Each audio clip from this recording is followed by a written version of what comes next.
Okay, everybody, thanks for coming.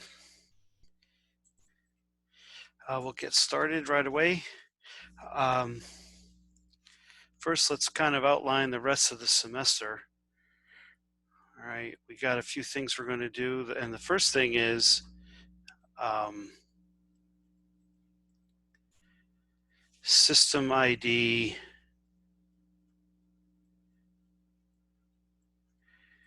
and you're given a Bode plot.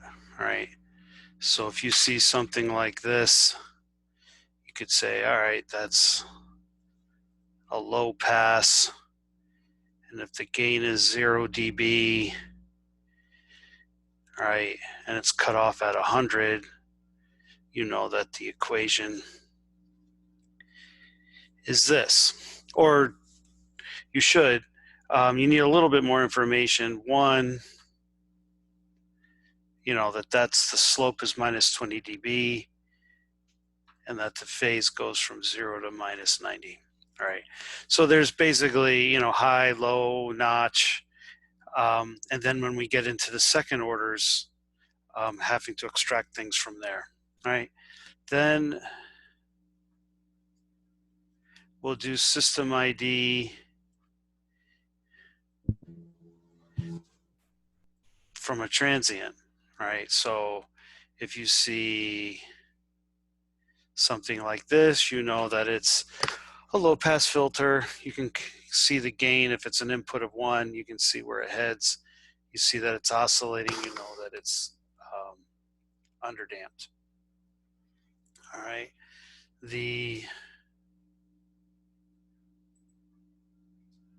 third thing we're going to do is we're going to look at how to design a filters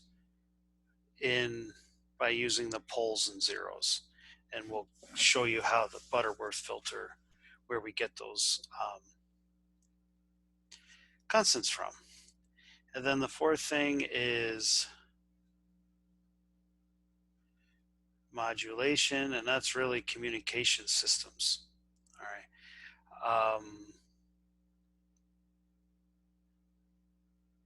So that should be 4 more homeworks until the final exam.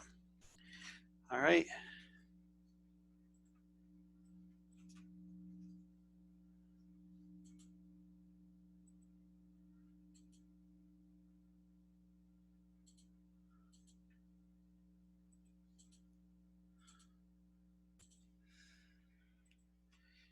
Now, I thought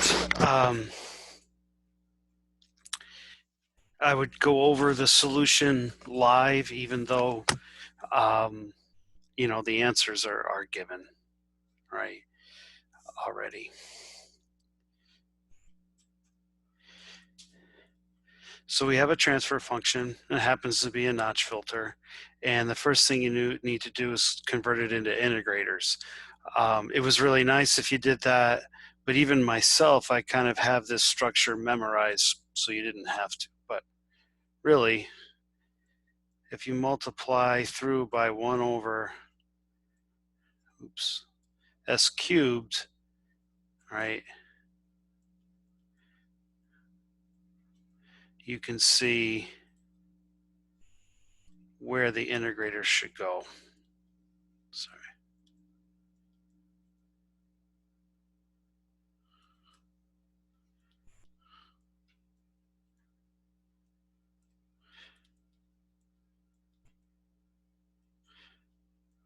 All right.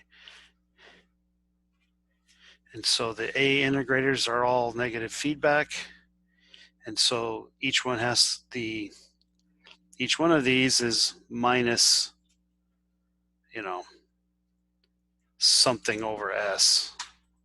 I see a chat.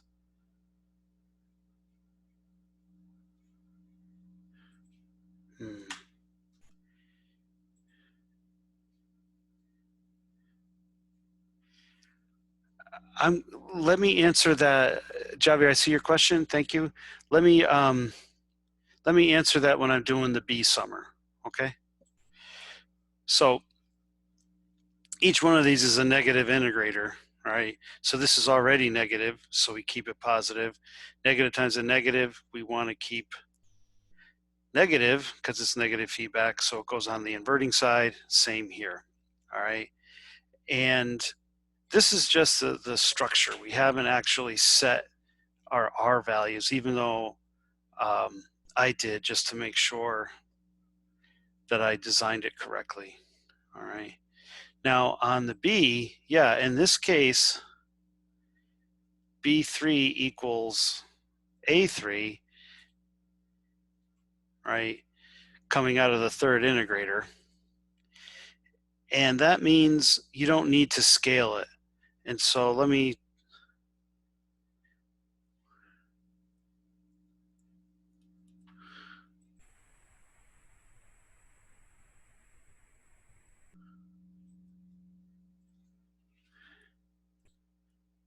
all right. So B3 is just scaled by 1 because it's the same. If there was gain, yeah, B3, you'd take care of it here. All right.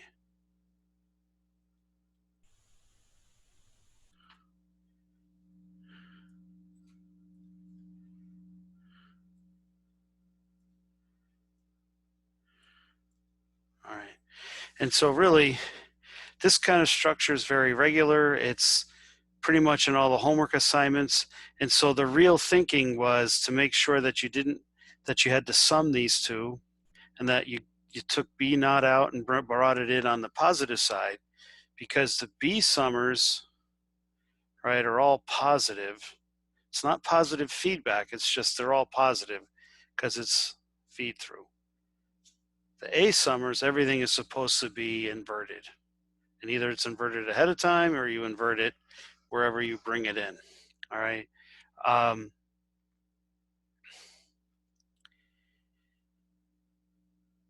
So I can't just ignore it. It's B3 because that's one of two signals. Now, if it was the low pass filter, right, it's still inverted and I can't ignore it. Let's say I just wanted the low pass, right?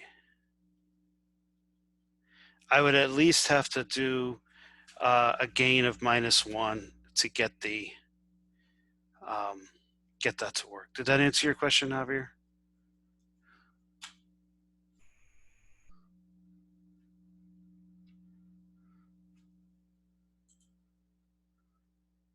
Okay. Any questions before we move on?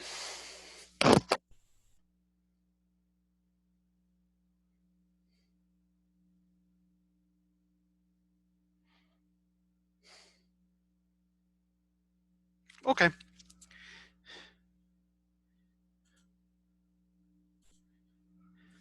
So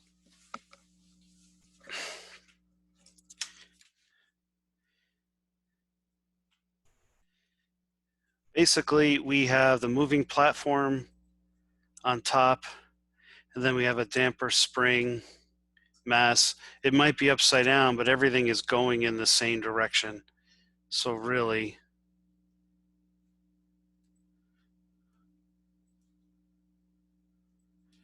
we can just convert it. I don't know what, I'm just, so we have a resistor for a damper,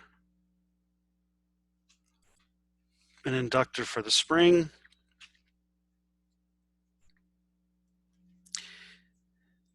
then we have another resistor,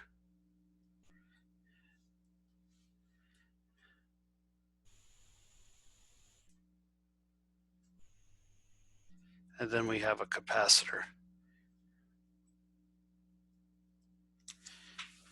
All right, and we could label that R1, L1, R2, C1.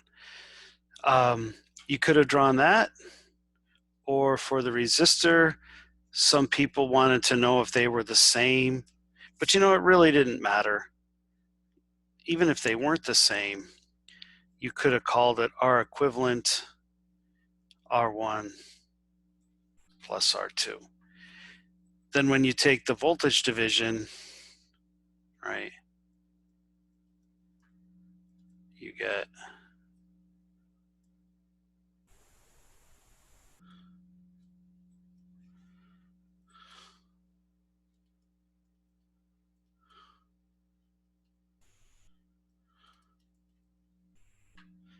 you get this. Now you could have put 2R there, or you could have had it like this. Some people had it separated. That was okay. Now I didn't take points off for not having it in this form yet, but going forward, I'm going to have to, because it's really in the instructions that the highest order polynomial is scaled by 1, and then so on, and then so on, right? Because we need to speak a common language, and having this in the right form allows you to look at things like damping factors and things like that.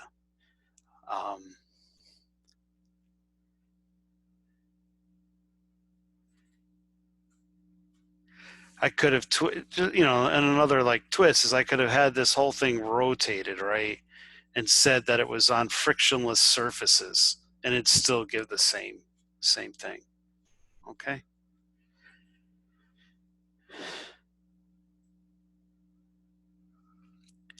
All right, let me know if there's another question.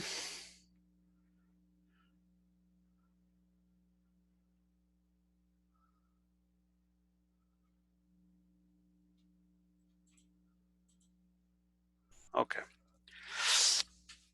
So this one, it's kind of from a homework assignment, and I think there was some confusion. But what we're doing, sorry. Seem to have trouble drawing vertical lines here.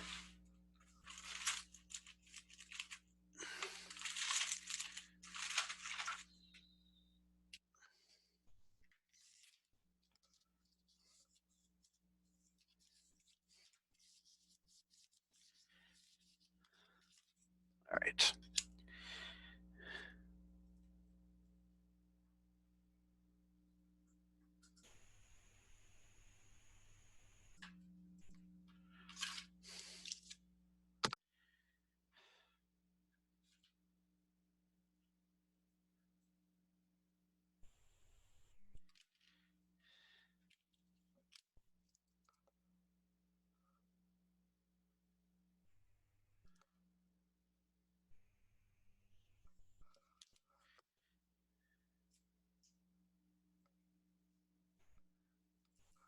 All right. So this equation can be plotted, right?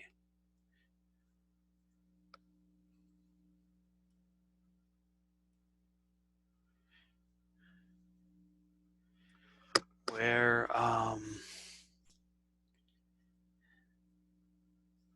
that's 1, and this second break is at 10 to the 11th, right? And this is a high pass filter that's at 1, right?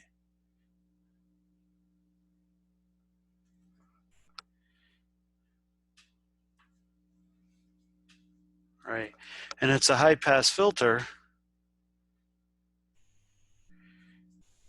right? You'd think, until it hit that. However, this is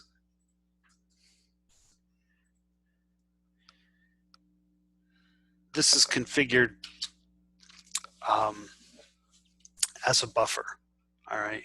So you really need to get the, when does this thing, ideally, right? V out equals V in. And where does that stop happening? Well, you really just have to find, where is this not a buffer? You don't have to actually worry about that much. All right. So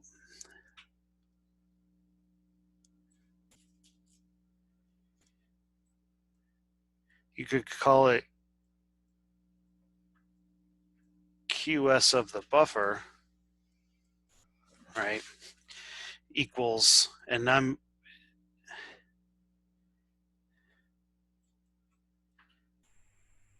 going to kind of cut to the chase here.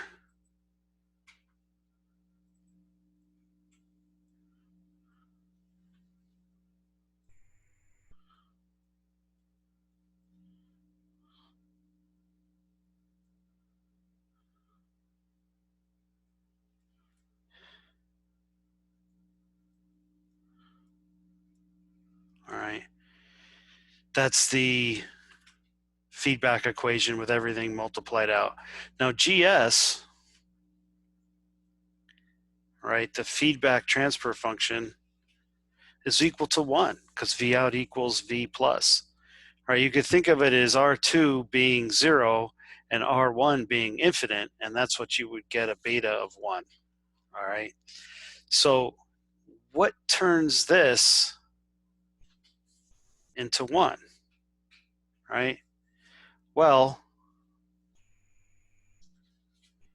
if this term is so much bigger than these other terms, right, you'll get 10 to the 15th divided by 10 to the 15th, which is 1. The best mathematical way to say that is 10 to the 15th, because that's 1, is much, much greater than magnitude symbol and the rest of the polynomial. Oops.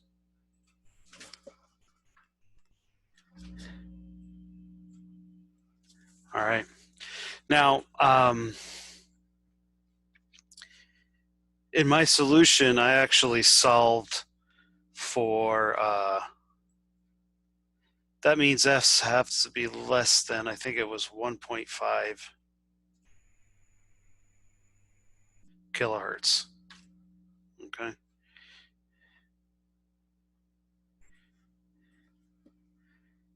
I have an LT spice. Just to, not that I expected you to use LT spice, but. So here is, this is configured in a buffer because it's V in minus V out. That's actually how you turn that behavioral source into a buffer. And then here's the transfer equation, right? Here, H2 is just V in. So this is giving you the op amp on its own. This is giving you the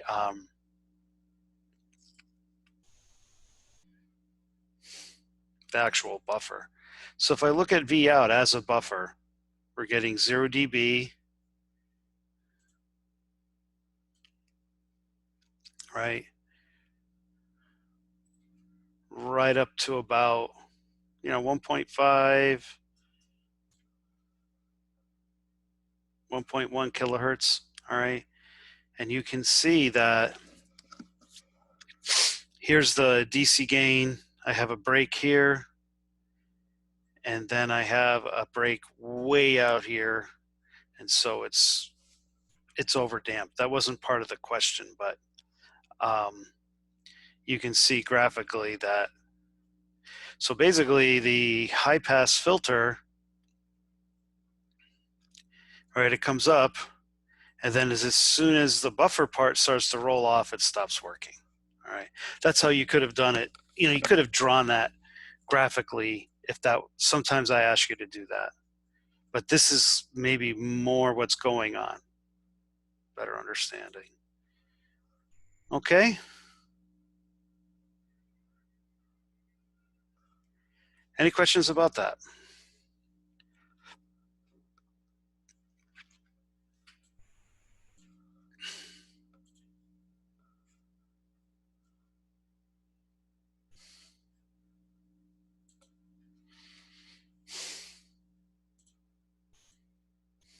All right. Now, oh, there is a question.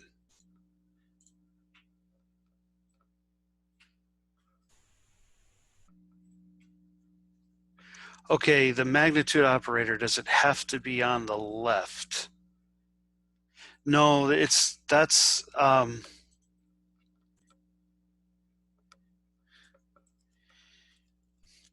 what I'm saying is these are complex quantities here, right? So the magnitude symbol has to be around this part.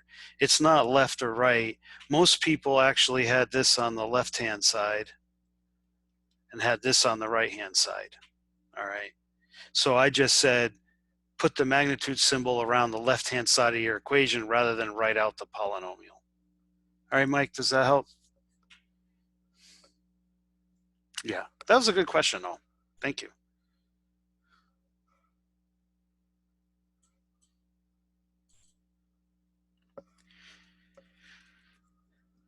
So here, right,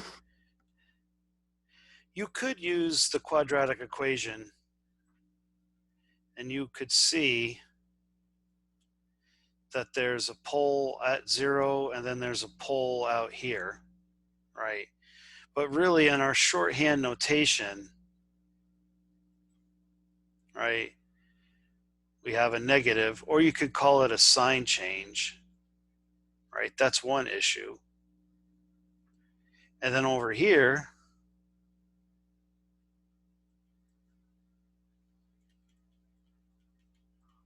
missing, what could we say? S to the 0 term, right? So we actually have two issues, and you could have done it like this, or you could have just said kind of our shorthand rule, which really, if we had given a problem,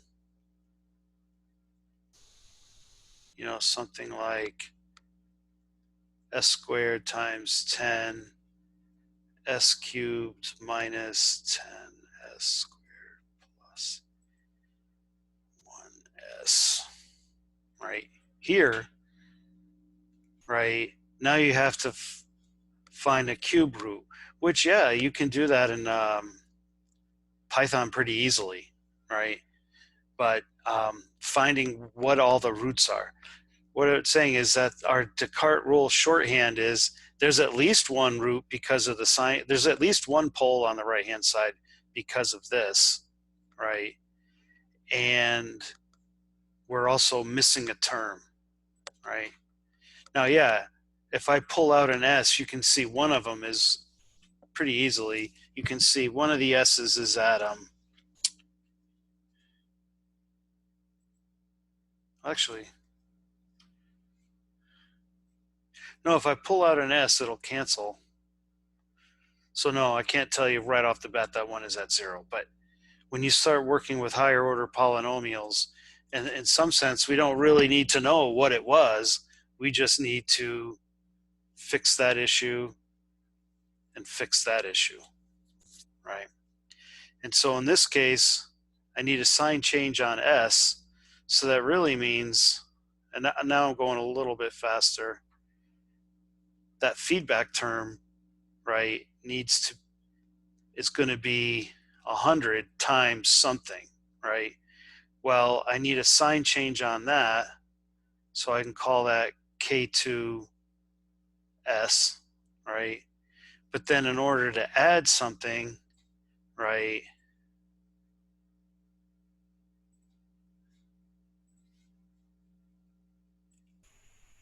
I'm going to get 100 K1, right? So that's just where we're headed. Now, if I put all of that into the QS equation, right, we get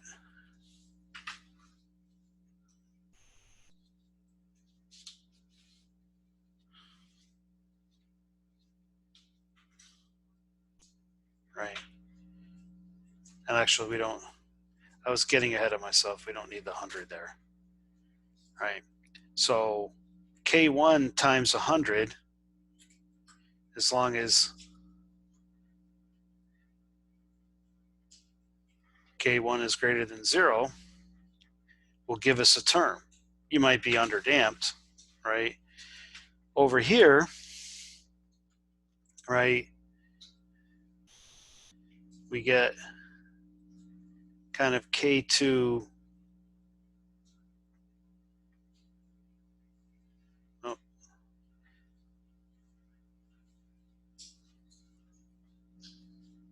right? That has to be greater than 0.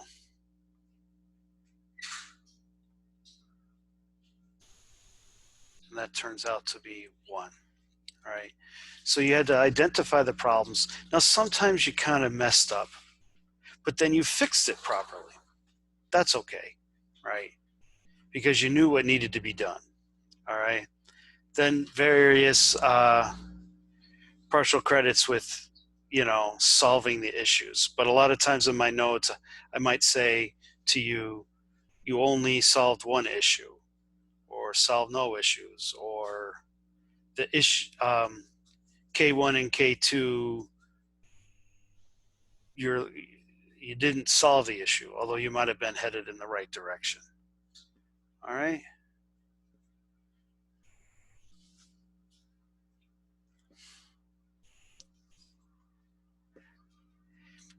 Any questions on that?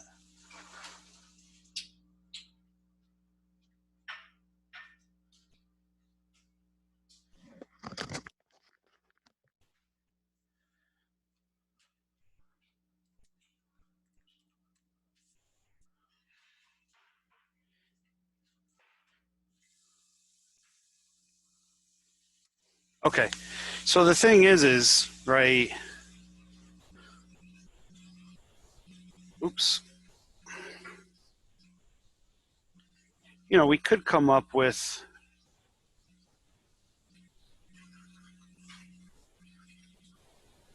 what we might call a gnarly problem, right? Where I could have s squared times 10 s to the fourth plus, I don't know, s cubed minus, I'll just make it s squared plus 10s.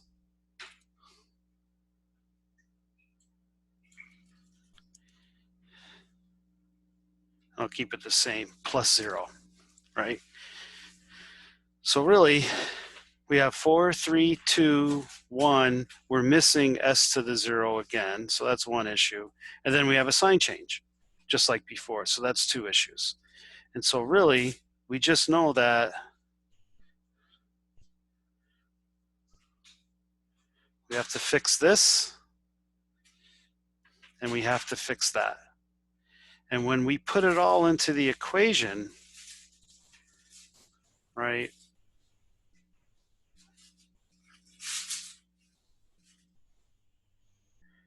all of this is repeated.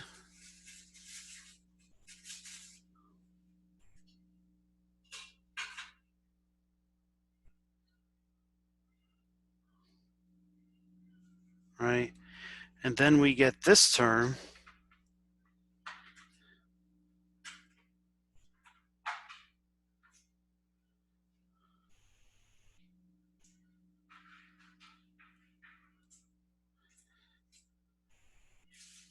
times the numerator, right? And so then you look at the numerator and I'm like, all right, I'm going to add an s squared plus 10 term, right? So in fact, this is already s squared here. This is s squared here. I just need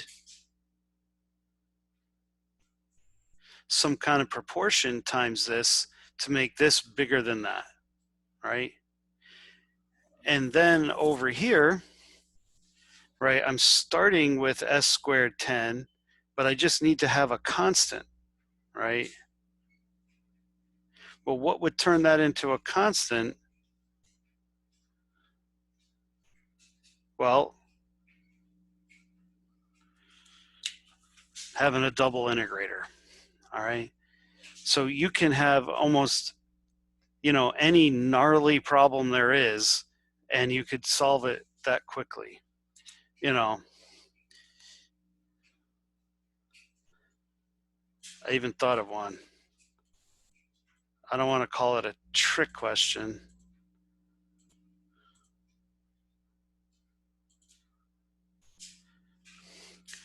But what if we had h of s equals 1 over s to the fourth, right? How could we bring that in? That's 4 integrators, basically, right? Our QS is going to be 1 s to the 4 plus GS. And what are we missing? We're missing S cubed, S squared, S1, and S0, right? And that would just be K1, oh no, wrong way. K1 S cubed, K2 S squared, K3 S, and K4. Boom, boom, boom, boom. And I could just add them. Okay. That's not a minus sign. Sorry. I haven't been drawing on the pad lately, so I'm a little bit out of practice. Okay. So that was probably, you know, it could be foreshadowing the final exam there, right? Any questions on that?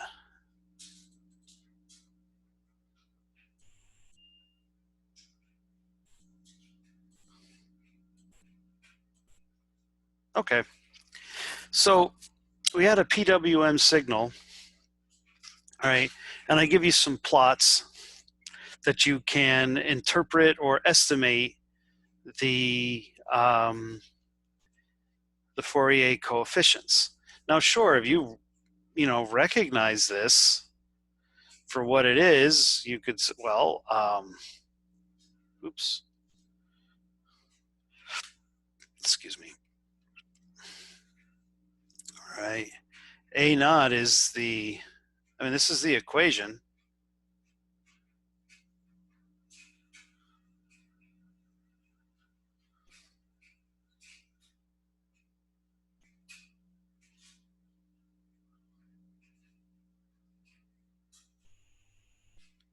All right, you could just do that numerically. And then you could do the calculus here. Oops. 2, 0 to t, xt cosine 2 pi. All right, do that math.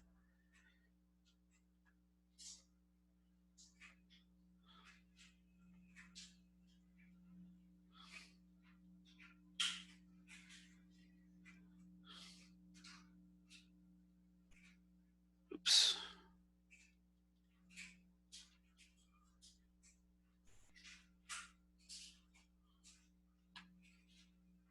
All right, and then the change you would have to make is that because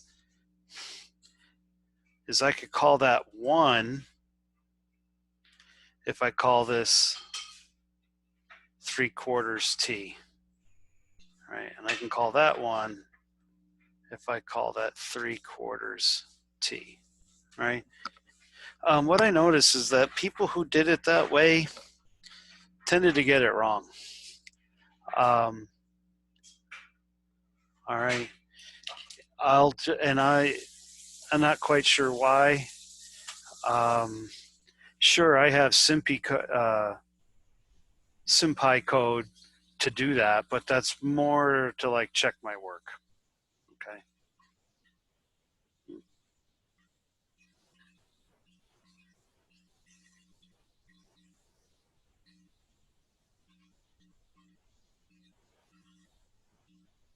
Okay.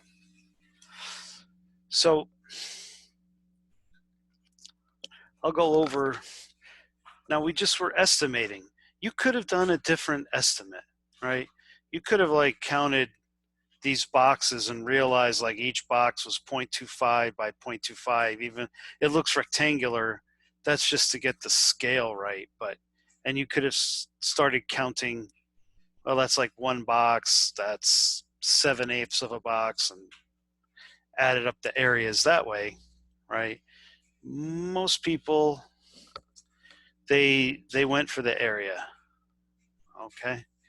And if you look at it, right, I can have a positive area here, a positive area there, and a negative area there, right? So that I have, you know, plus 2 minus 1, which would give me 1 area. Well, what's the area, right? 1/2 base times the height if you wanted to use a triangle. I don't know if anybody did it, but you could have tried to use a rectangle. Split the error difference, right? Having it halfway might not have worked too well, but like, is that area equal to that area? You know, maybe. All right, so you could have just done a rectangle. Not area, but like it's underestimating here. No, it's the rectangle is overestimating here and underestimating here. And if you can get it to where the two errors cancel each other out, you're pretty close. But the triangle works as well, right? And in this case,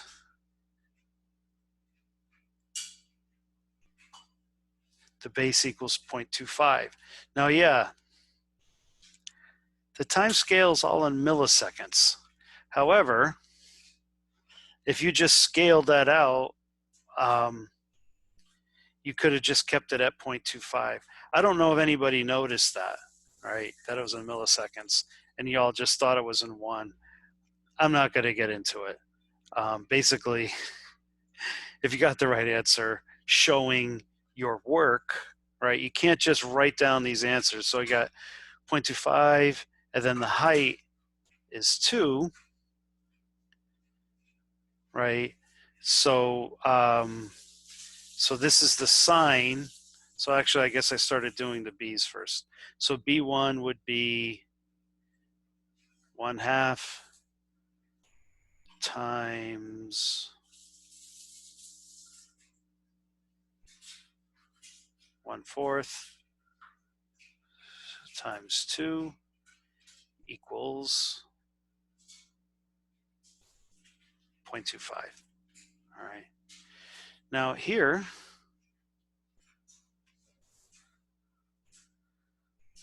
using that kind of shorthand, all right, I have one, because I'm going to break things up into triangles.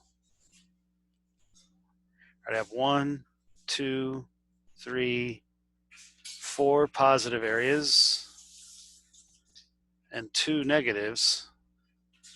So actually I have 2 areas. All right, then I have 1/2. The height is still 2. And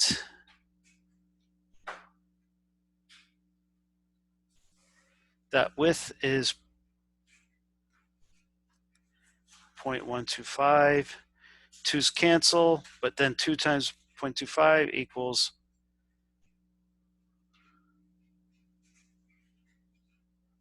all right.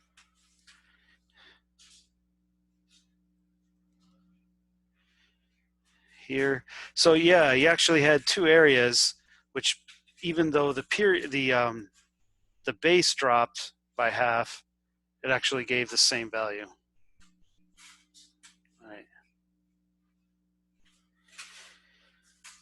So 1, 2, 3, 4, 5. 1, 2, 3, 4 leads to +1 area, right, equals 1/2 times 2. Now, yeah,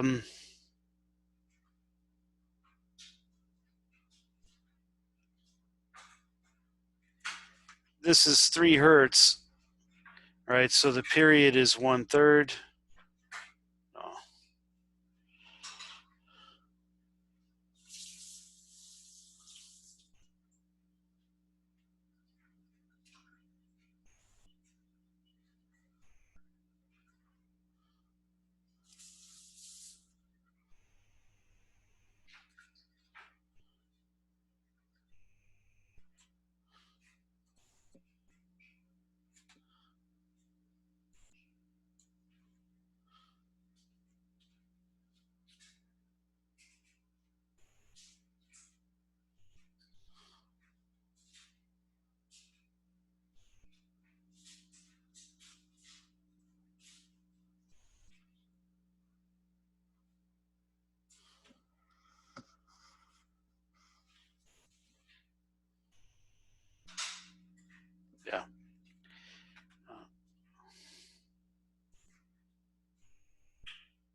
basically there's 3 periods in this one form, and I'm taking 1/4 of that.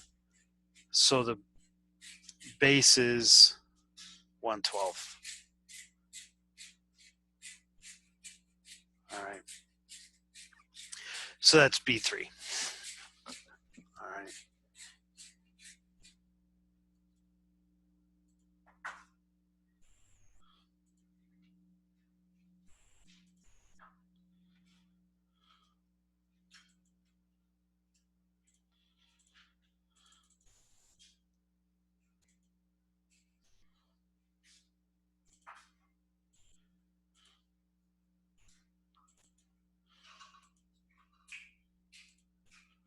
Okay.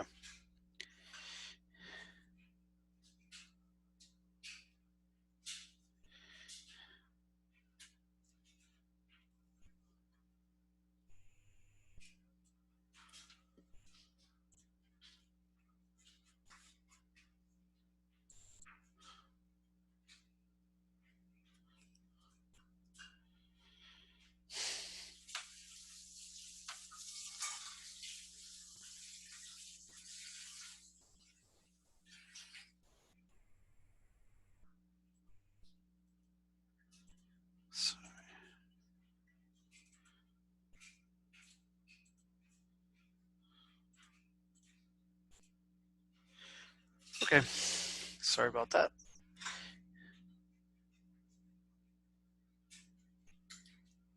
So here we have positive, negative, negative, and A1 equals minus 0.25.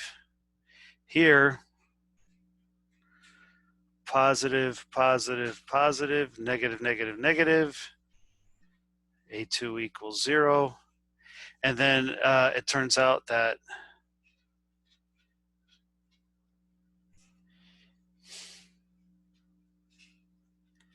A3 has the same shape, except it starts with, well, anyway, it has the same shape. And so we get 1/12. All right. You can't just write down these constants without showing your work. Okay. I'll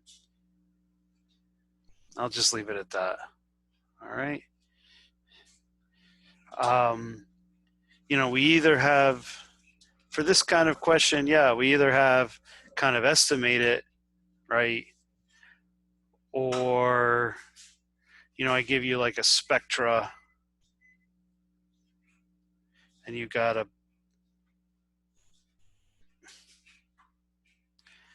match the spectra to like some kind of plot. Okay.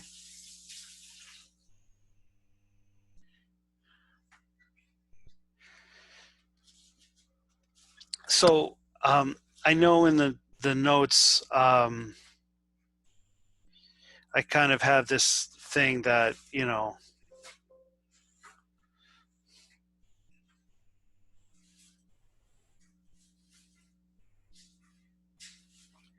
basically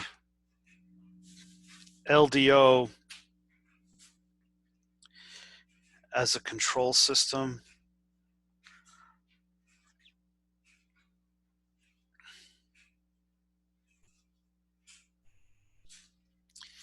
Like the LM 317 power supply.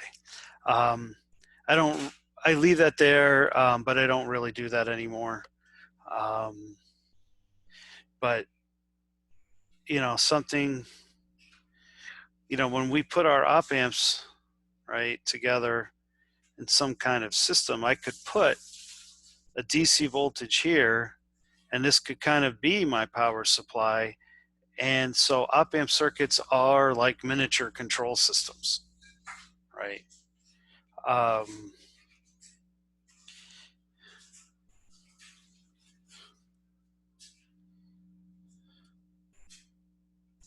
But what I found, it was just a little bit of information overload. And that, and given that 112 and 110 are kind of synced on exams, Even though I don't think people should skip class to go to another exam, I'm not going to get bent about it. Okay. So next time we're going to go over a get system ID from a Bodie plot, where you get a Bodie plot and then you tell me what the transfer function is, right? Then the next time would be you get a transient and you you estimate what the transfer function would be, and that's probably enough to keep on your mind. All right.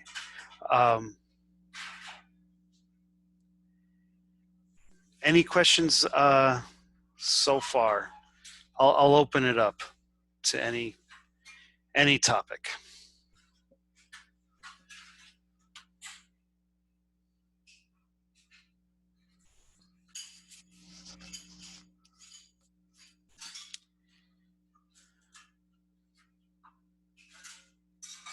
All right.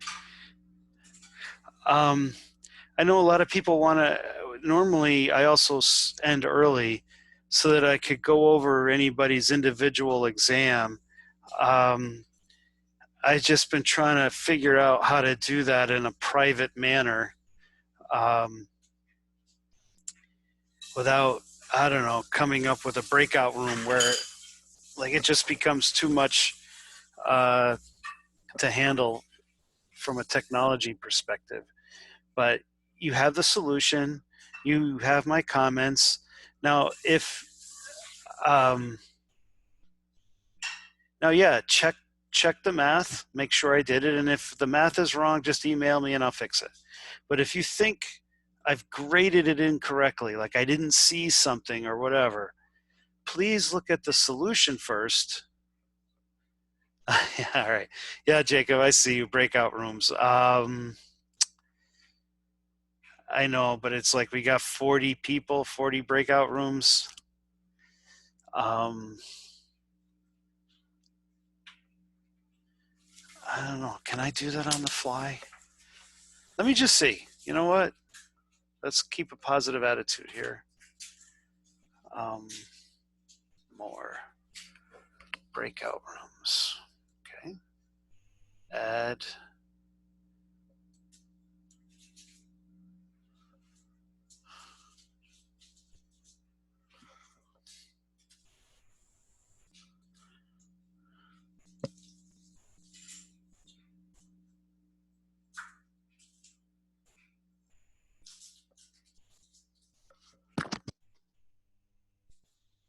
Just so you know, I'm working on it here if you want to see what I'm.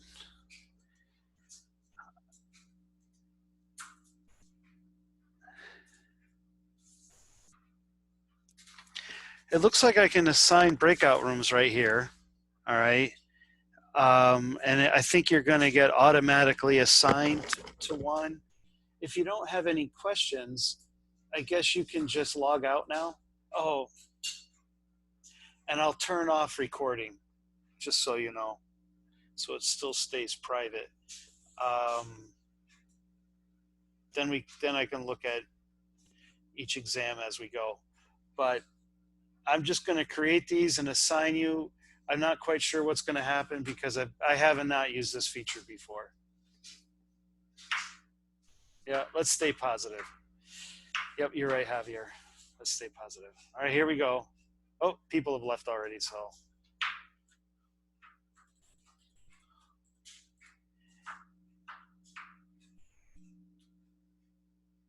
Okay. All right, I'm going to open all rooms. I can see if you've joined or not. Okay. And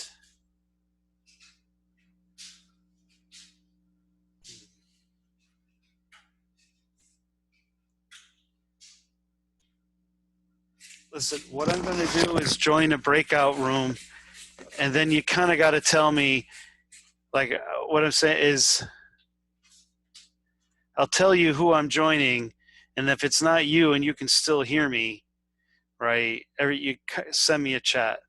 So I'm going to join Mohammed, but if you can still hear me talking, please let me know because I don't want to not be private. Okay? So here I go. Join breakout room 5. Yes. All right. Mohammed? Yes, hello. Okay. Oh, let me turn off